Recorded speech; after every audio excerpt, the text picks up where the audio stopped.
we're the Power Rangers. Never give up, cause we're the Power Rangers. Heading forwards as the skies begin to darken once again. I've never felt so alone, till I realized we join our blades and fight together till the very end. When we're together, it's like home. The whole world's on the line, but we got this, let's save it one more time. Never give up, cause we're the Power Rangers. Mythic Order. Never give up, cause we're the Power Rangers. Mythic Order. Darkness creeps, evil never sleeps, but we've come way too far to lose. Never give up, cause we're the Power Rangers.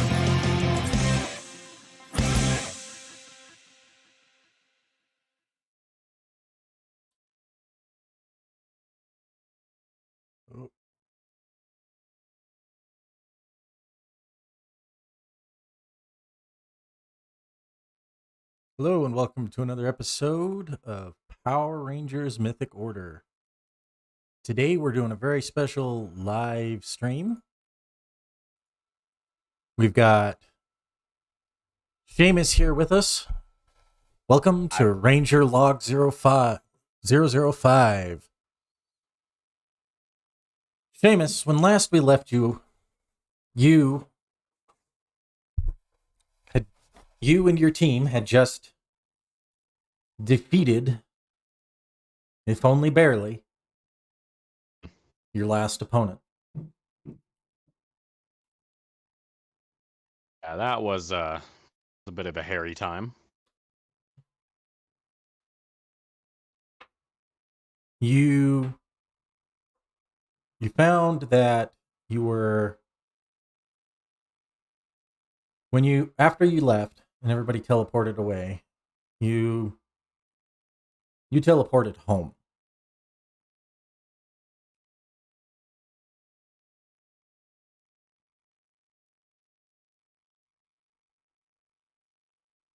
As you're kind of getting undressed, you hear a knock on the door. The bloody hell could that be at this time? Just kind of like grunts a little bit and moves towards the door.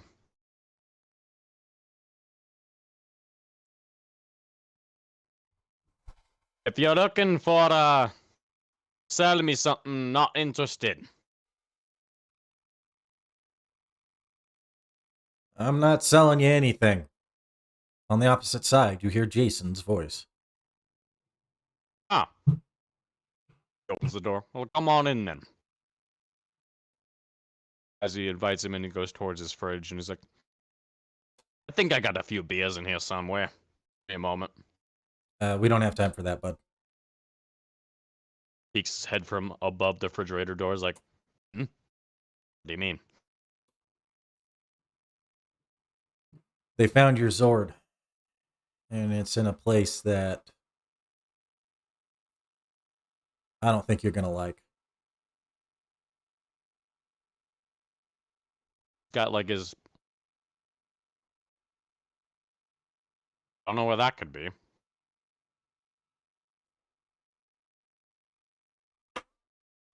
He looks at you and he goes, home. His eyes just like slowly start to widen and his jovial grin begins to disappear. He's like,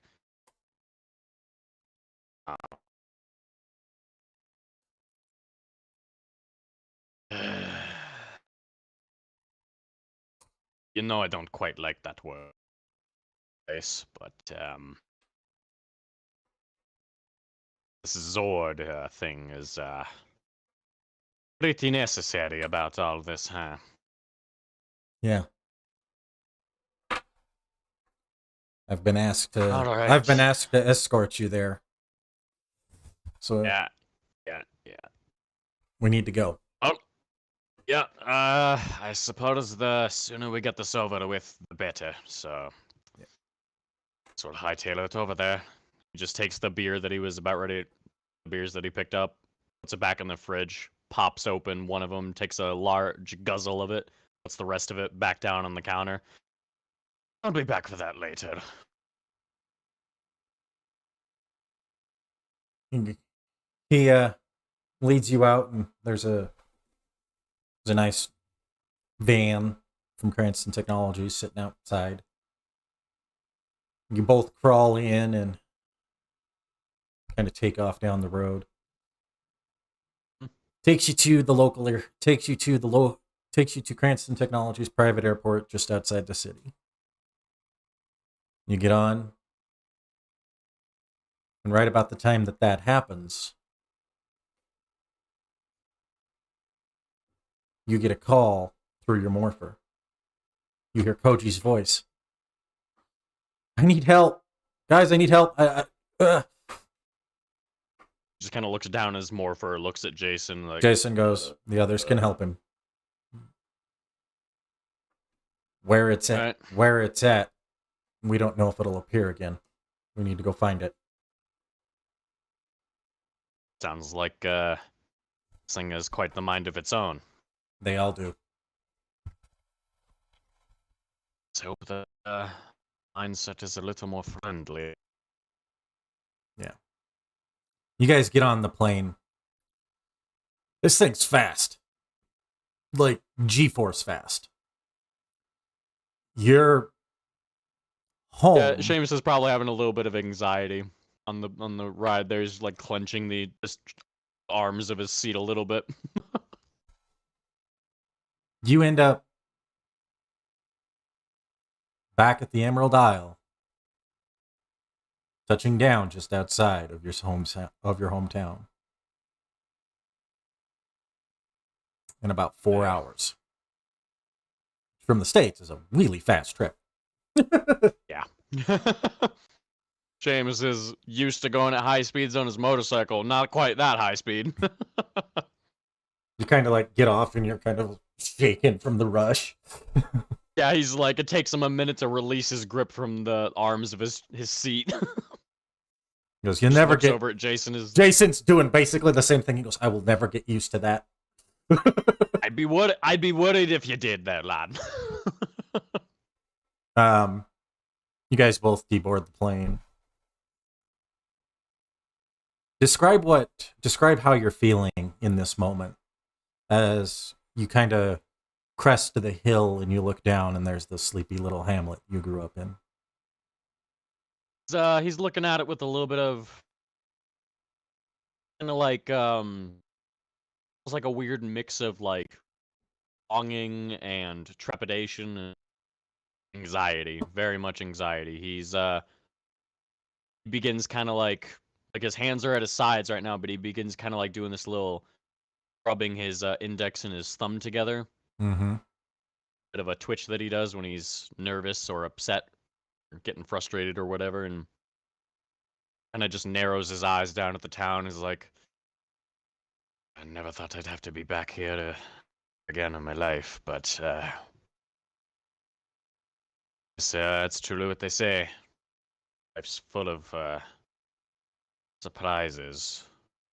Yeah. I believe it. Doesn't seem like that long ago when I found you as a little kid here.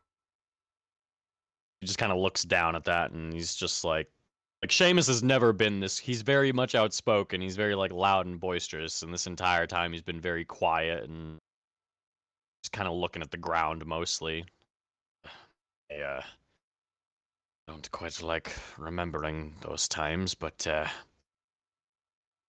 I said, times I try to remember are the times you spent with you. Yeah, I don't blame you.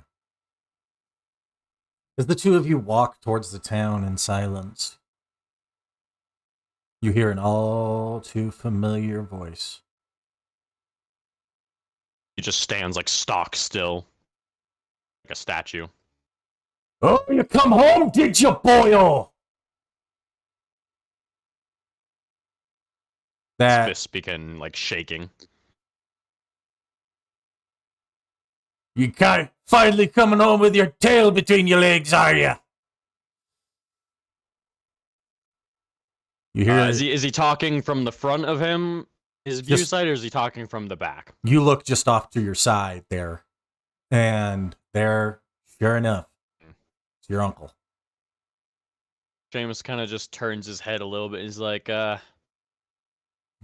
sorry to disappoint you there, but I'm just here temporarily on a bit of a business trip, you could say. Nice seeing. I'll see you around, maybe. Oh, you better talk to your mother. Like as he tries to start walking away, he like stumbles a little bit in his steps, like.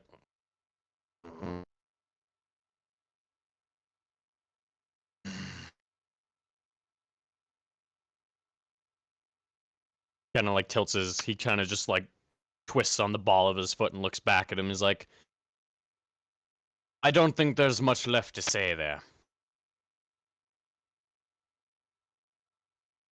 I told you all a long time ago what my plan was and what I want to do with my life. Yeah, big city boy living in the States now, are you? Yeah, you son of a bitch. And he just kind of, yeah, you're not, You're not worth wrong about that one. it. I suppose I am, aren't I? As you turn to begin to walk back into town, kind of in a huff, about 30 feet to your left is the most brilliant red hair. Long, flowing in the wind, and attached to it is your one friend. The one person you give a shit about from this godforsaken town.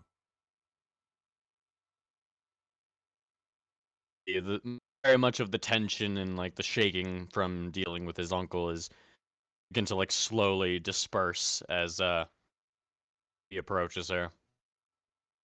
Hey there, lass.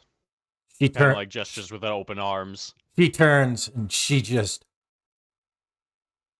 Sean, and just bear hugs you. Turns it and kind of is like, oh, you look a little bit taller than I last saw you. Yeah, well, you look a little bit fatter. Well, that'll happen when you tend to take stock out of your own inventory when you're running a bar, I suppose. I suppose you would know. What brings you home? I thought you weren't coming back. Thought I'd never see you again. Well, that was the plan initially, but you say I'm on a bit of a business trip here. Yeah. As he kind of like gestures his head over towards Jason. Hi, Mr. Scott. Hey, girly, how you doing?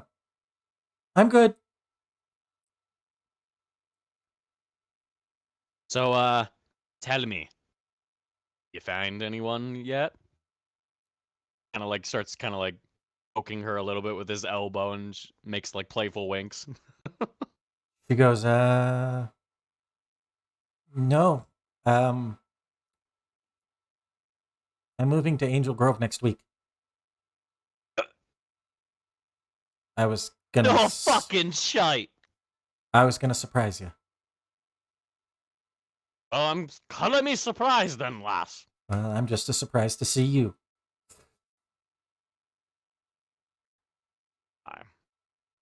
I got a pretty high paying job at Cranston Technologies.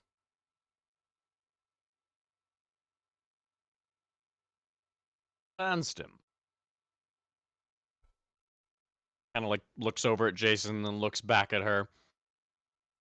Oh, it's a small world after all then. I kind of moonlight over there at a bit of a job myself. I'm not working at the bar. Oh? Yep. Got me some hired help that she takes over to the shifts when I'm not there. Oh, is she cute? She reminds me every day of why I hired her, because I can't seem to get me head on straight at times as usual. Oh, so she's smart. Yeah. Yeah. You could say she helps the business keep going, I guess. She just kind of looks at you. Yeah. That- Don't need to agree with me that quickly. Jesus Christ. Hey, who's the one who ate the cow chips?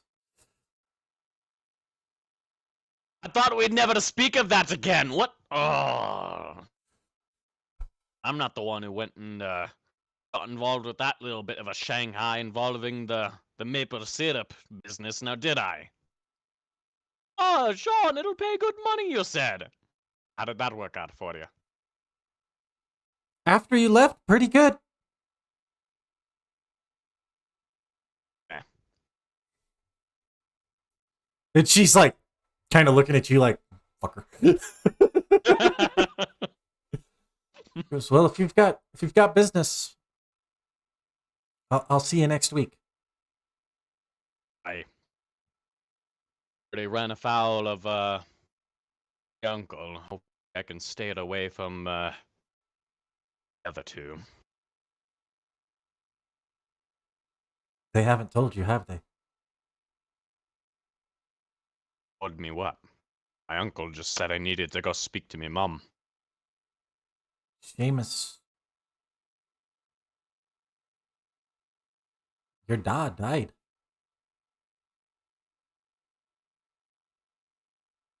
What? He passed. No, what? He passed away.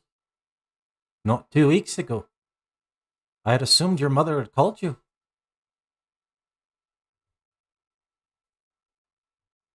Oh. She didn't. I'll give her a piece of my mind before I go. No, that's quite all right, lass. I guess I'll have to pay the piper one way or another after all. Yeah. Looks over at Jason, says, once we've concluded business, if you don't mind there, lad.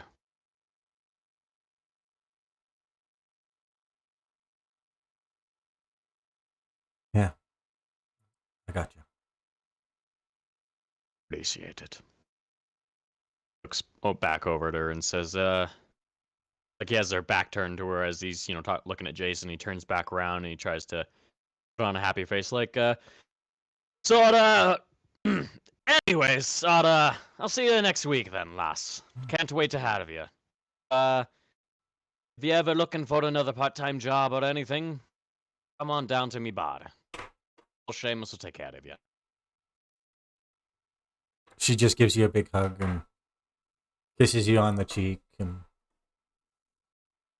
He'll return the hug and kind of like look at her and be like, oh, see you later then. aye. Looks over at Jason, nods to him, and start making his way and where he needs to go with him. Jason says, he kind of pulls up his phone and there shows you the map. He says, this is where it's showing. You look and it's an old castle ruin, like old castle. That you used to play in regularly as a kid, not too far away from where you grew up. It's about a 4-mile drive, which would take you about an hour to ride out to, usually on your bike, when you were a kid. Oh.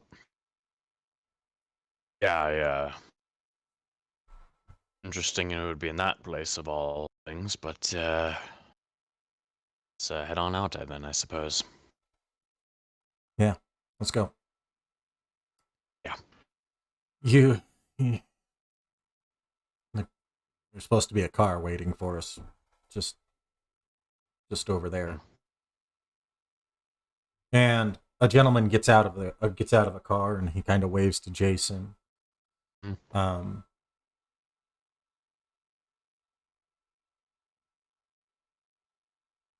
Jason waves back at him, and you recognize this gentleman. Give me a... I'm going to have you make a roll to see if you can remember who he is. All right.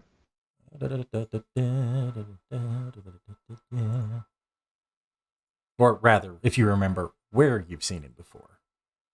Right. Something like culture, then, I guess? I think alertness makes more sense. Fair enough. I mean, either way, it's the same roll, I guess. For you. Yeah. Yep. Still a D2, either way. Hey, at least you're not rolling at a snag. Right. Thank God, huh? All right, what do we get here? Broke even. 10. You know you've seen him before you moved, but you don't remember why. The only thing you really remember about... You don't remember where. Right. And you don't remember what his name is. The only thing you really remember about him is he's got a very, very thick Scottish accent.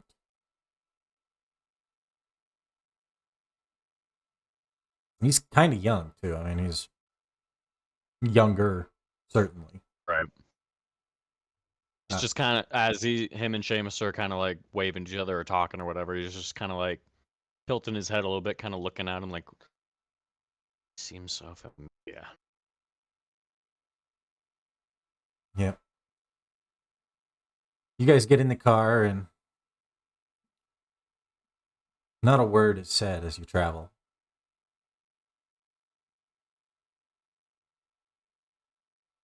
Memories kind of flood your mind. How is Seamus feeling in this moment? Extremely overwhelmed between being back in a place he never thought he'd come back to ever again and news of his father's apparent passing. He's definitely shook up. He's in his own little world right now where it doesn't seem like very much could shake him out of it.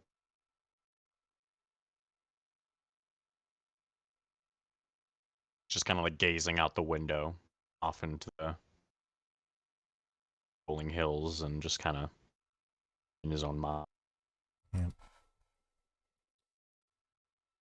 As you approach the castle, they pull off to the side of the road. Jason looks at you and he says, "Unfortunately, this part you have to do by yourself. Last known whereabouts are inside the castle. Be careful." Not looking at him, he's just kind of gazing out at the castle. Just replies, "Right. I guess I'll see you on the other side then." He gets out of the vehicle and starts making his way to the castle. It's at this point where every step he takes very much feels like he's walking deeper and deeper into like some kind of like mire. Like his steps feel very heavy, very slow. Dreads kind of washing over him a little bit. Takes a few deep breaths, trying to compose himself. He's having a bit of a hard time though. Yeah. The As you castle doors.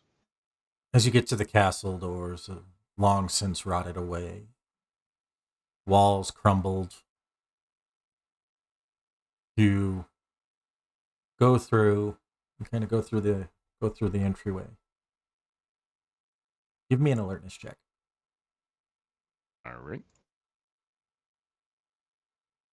I'll give you no. I'm going to give you a downshift on this one. So you're just going to roll a straight d20 because of how your mental state is right now. Right. Very nice. Hey. All right then. I wasn't expecting that. I don't think either one of us were.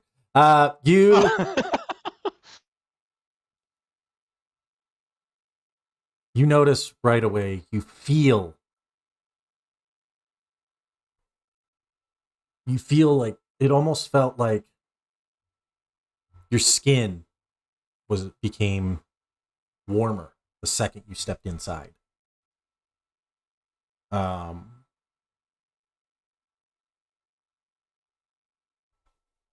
And you look around, and just off to the left hallway, you see a tall, black-haired gentleman with his back facing you start to walk away. Hang on, hold on there. Happened to have seen, as he's getting further and further away, he just kind of cuts himself off, starts walking after him like, hey, hold on a second there. I'd like to talk to you for a second if you don't mind. The man stops, turns, and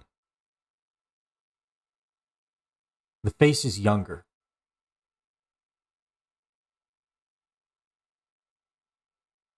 Looks to be the same age as yours. But it's the face of your father. It's the same one you'd seen in so many pictures.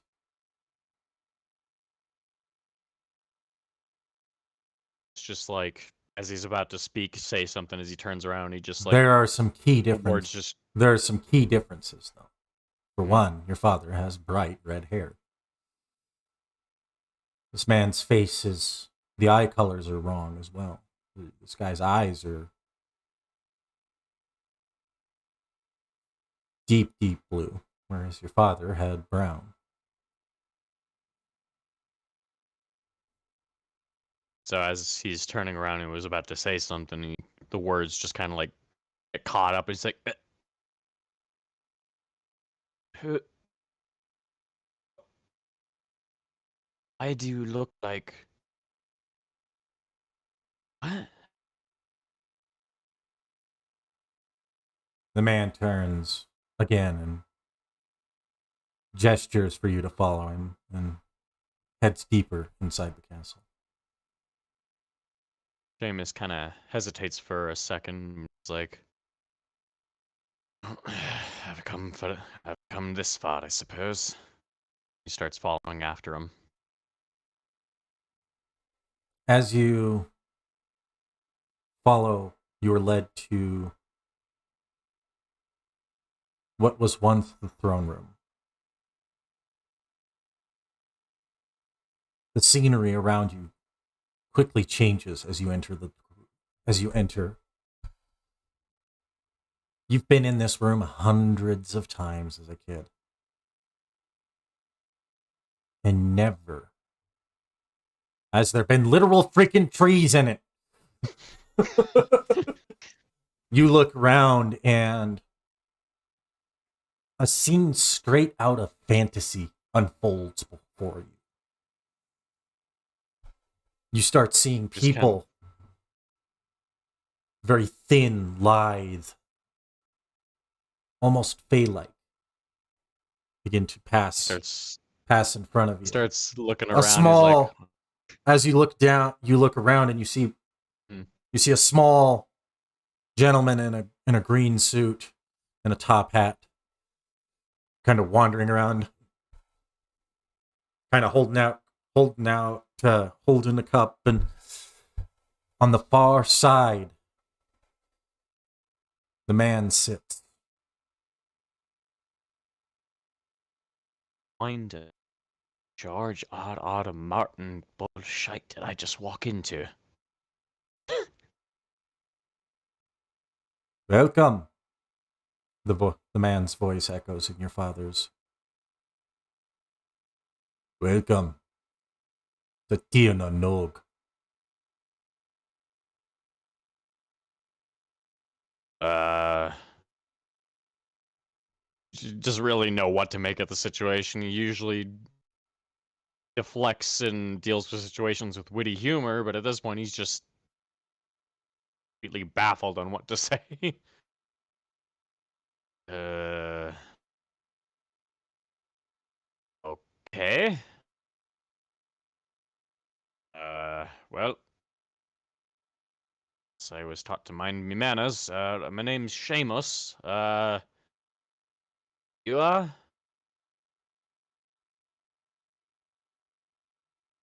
I'm the current king. That is all you need to know. I assume you're here. I assume it called you. If by it you mean a city Zord? Something.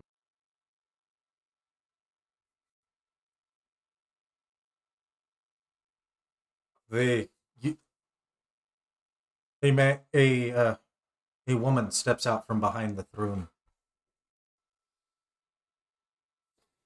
Freaking gorgeous. Like, you stop. It hits you different.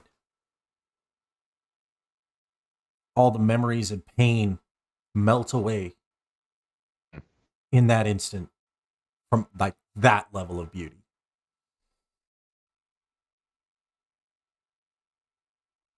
Yeah, you can't be so cryptic with him.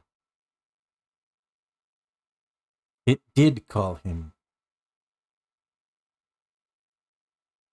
To be fair to ma'am, I've been told I'm not very quick on the uptake, so I appreciate that. Not respectfully. A trait you share with your father.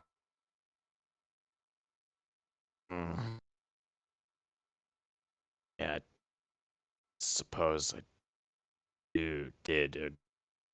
He never told you of us. But we know of you, John.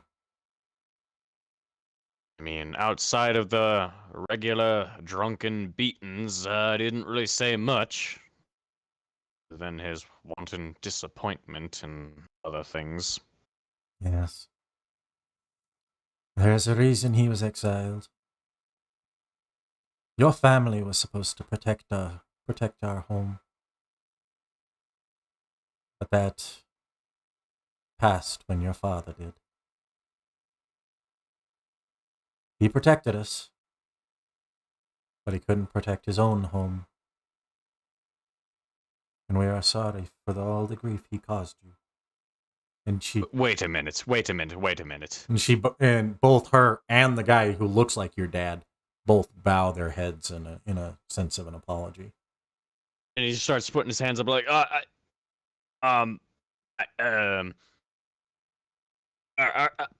please raise your heads first of all.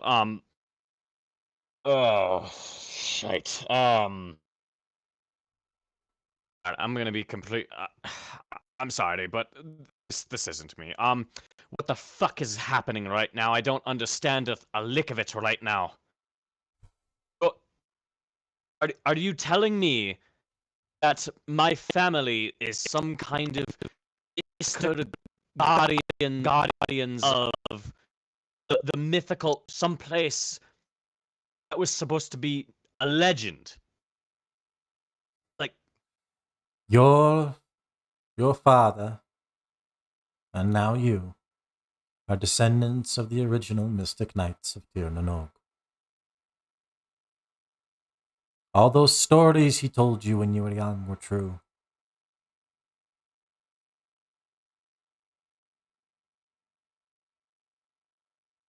He was angry with you because you didn't inherit his power.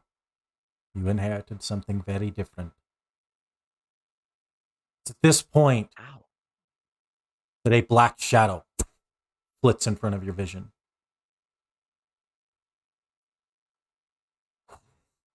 Whee! Whee! As this beautiful huge, and I do mean huge. Like we're talking like giant bald eagle size bird lands on the back of the king's throne. Your eyes are strangely drawn to one another. In your head, you hear, "Welcome, warrior."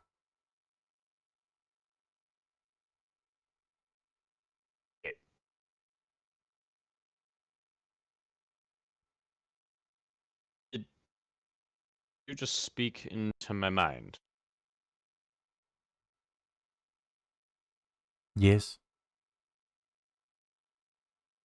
The voice is decidedly feminine. Like, decidedly. He just pinches the bridge of his nose, like, I knew I should have drank the rest of that beer before I came here.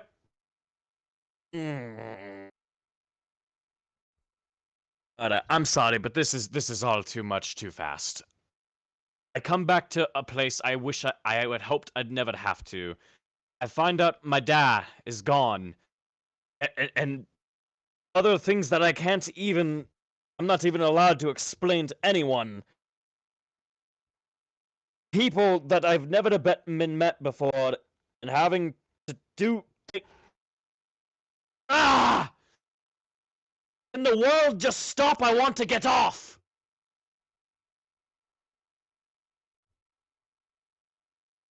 Ugh.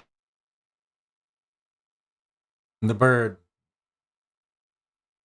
lifts its wings and then curls them.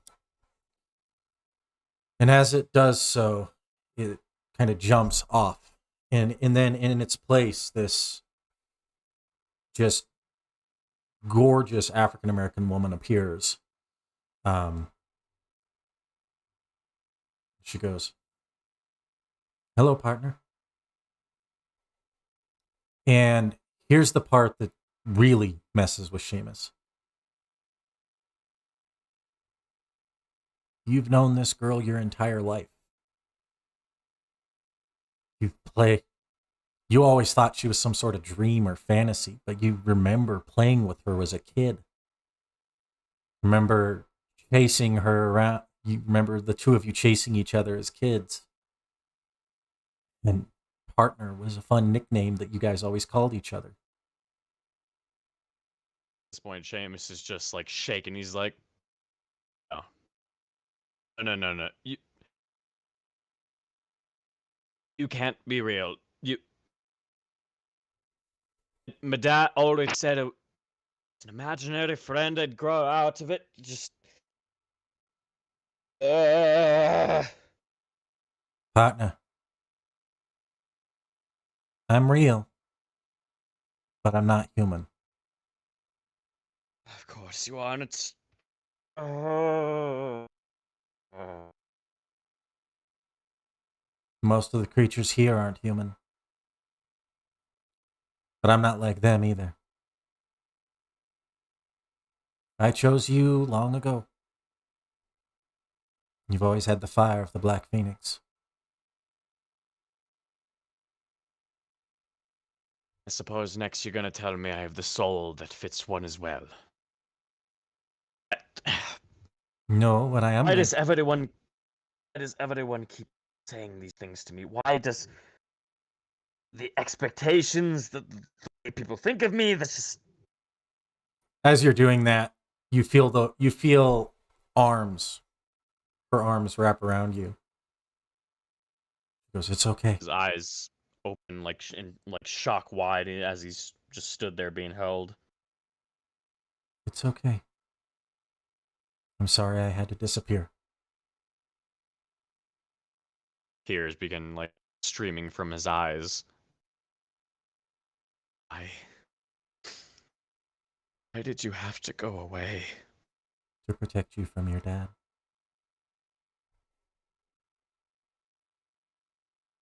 Don't understand that. When I disappeared, did the beatings not stop?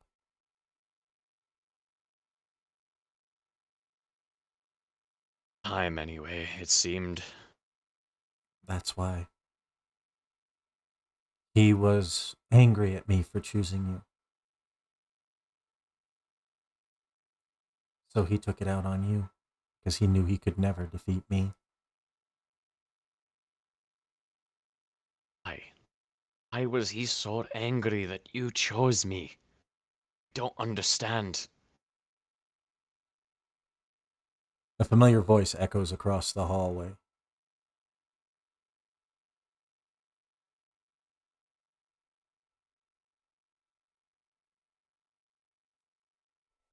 Like slowly turns around. It was because I was chosen and not you by his partner.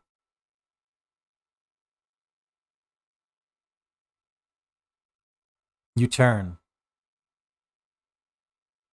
and your cousin, the only one on your dad's side,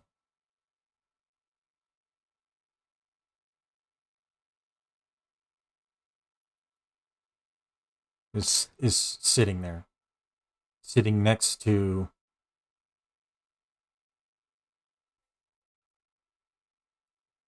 what you thought was a statue, but is definitely not, of a dragon's head. He's just sitting there. He breathes in and out.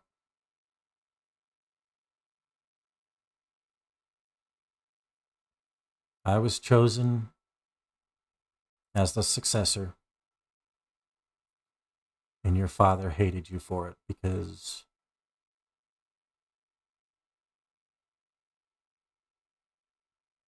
he's an idiot.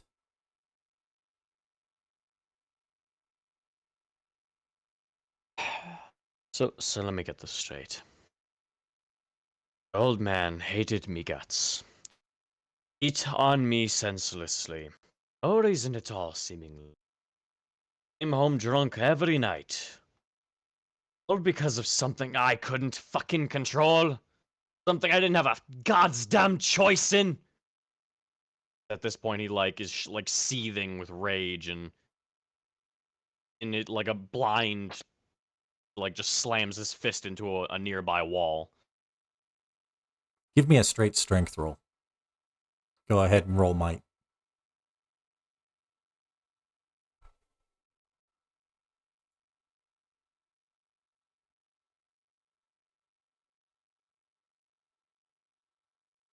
Can I use any specialization or anything? You wanna spend your one story point?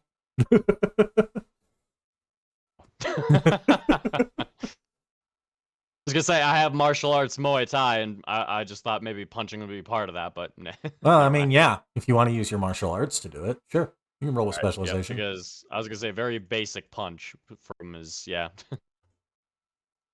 Oh, why not, right? Yeah. It's the character. Let's see.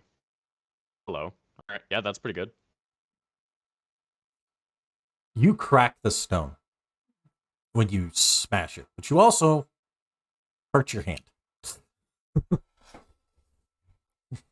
Because you're so angry at that moment, you don't quite close your hand enough. Yep. To where you just kind of jam your fingers a little bit. So he slams his fist in there, and he's just like shaking as he pulls it back. It's just like rips his hand, like trying to in like a way, like a weird way, trying to force himself to stop shaking.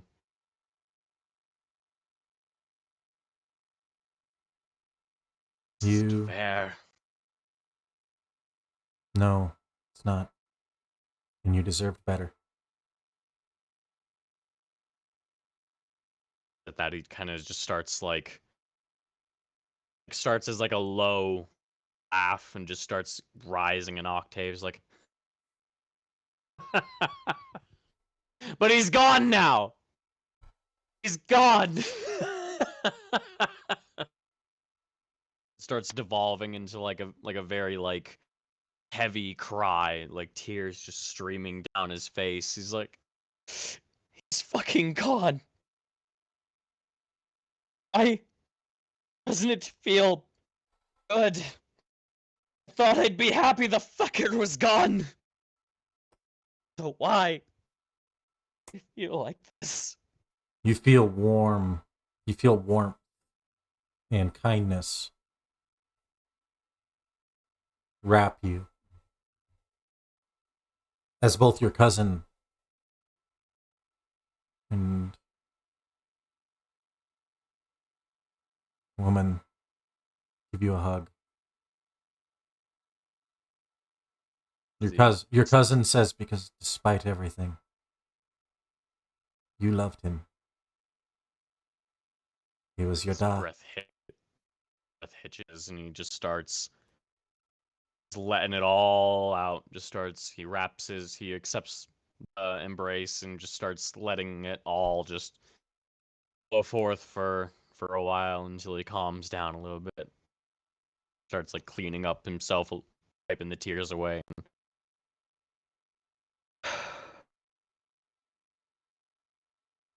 Looks back at his cousin, and the woman says, sorry, It's okay. haven't seen you two in so long. This isn't how I wanted our reunion to go, I suppose. No. But I hear you have need my help, Black Ranger. I am. You shall have it. If you can answer me one question. Thing.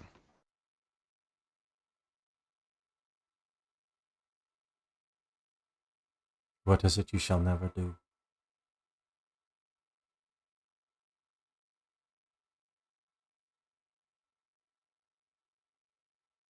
Never surrender. Never give up. Keep up the good fight. Don't let the flame die out. Both of your bodies erupt in black flame.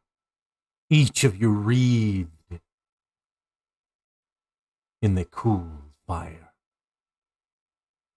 Her body shifts back to that of the bird. As the sights of Tir na Nog fade around you. So you are in a black room, empty. The only sight you can see are the eyes of the bird staring back at you. Suddenly, you're standing in the field as the fires fade around you. The bird grows, its body expanding as metal coalesces everywhere.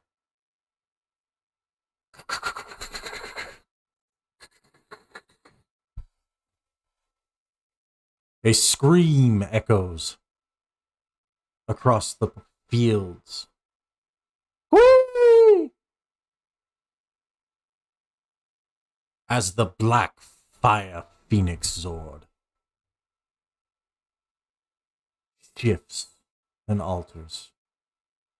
The sun blots out for just a moment, and it looks like midnight as a beam of light strikes the Zord.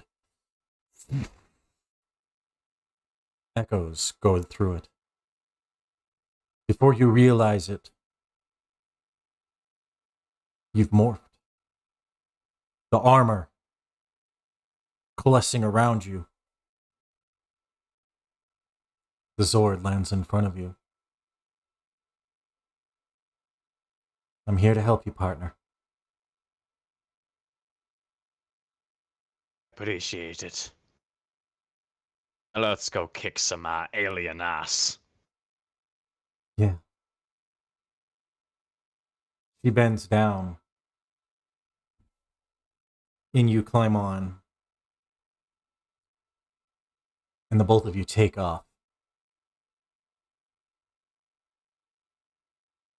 As you do, you see Jason and the young man and the middle-aged Scottish guy waving at you.